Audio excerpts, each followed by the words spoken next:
What's going on, everybody? Just doing a little rundown on one of the containers I just got my hands on. Most of my containers are going to be a cargo worthy container, which meaning that they can still be stacked, so the pillars are in good shape. They're not going to have a ton of dents and damage. Some will have a little bit more than others. They'll look different. You can't always pick and choose on that, but also the handles will work properly. When you open the doors, it'll have a nice clean threshold up in here. All the way through. This has a lockbox on it. I got these from a private party. I do buy private party when I get a chance. It's hard to find deals nowadays, especially to be able to still be able to profit if I want to go to resell, obviously, or for my own use, getting the right deal. But this is better than my normal, so this is something I'm gonna go ahead and resell, but it's actually in better shape than my typical cargo worthy. It's cargo worthy, but it's pristine as far as the condition. No holes in the roof, no major rust spots, no issues, no leaks, wind and watertight. Tiny bit of damage inside from a forklift, but nothing major. I mean, it's super clean. The floor is immaculate in this thing. Like I said, it already has a lockbox on here, so having that lockbox right there makes a big difference. You can put a lock padlock up inside here where they can't get bolt cutters on there. You got your locking stub right here. Like I said, you go up and set up a padlock when this is closed. You can't go and just saw that off. People can saw through these guys. Don't get the misconception these things are like impenetrable, but I mean, it's just a matter of deterring the theft. So when I have these, I put one lock on here and two on there on my personal ones, and just to deter people. So, but yeah, the inside of this thing's super clean. The floor is amazing shape. Had some, looks like 55 gallon barrels in here probably throughout the course of its lifetime. I don't know the whole history on this. Like I said, I make bids all the time. Rejoice. I make bids all the time to buy private party ones, and this came through with about 6 different ones I bought.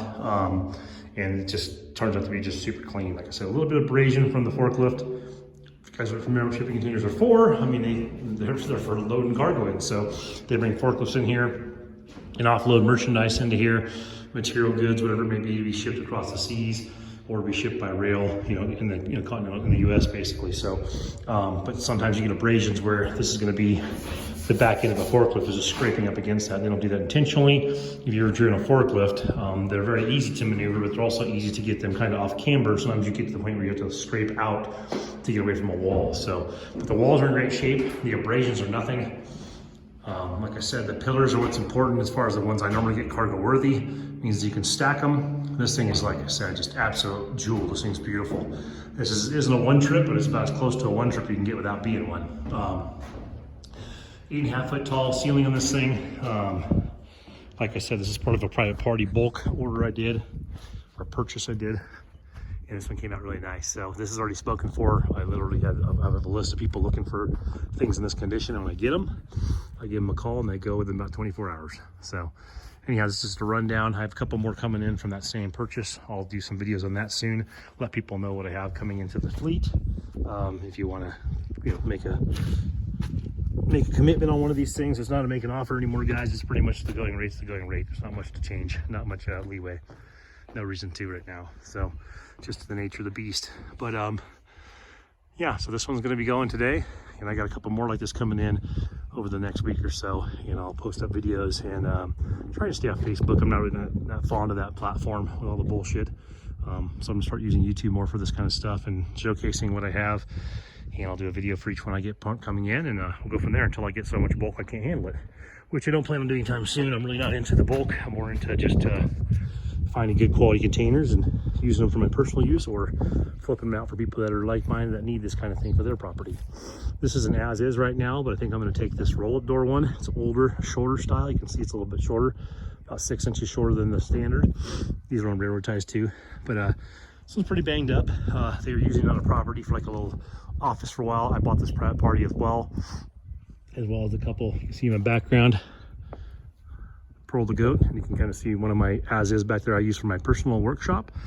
This was going to be used for my personal workshop, but the door's a little short for how tall I am. So rather than ducking underneath the roll-up door, the $950 roll-up door they put on there, I'm going to just clean this one up, put a new threshold on here. I'm going to weld in a new bracket, paint this one, coat it, throw a brand new whirlybird on top, because it has one that got went missing in action on the transport out.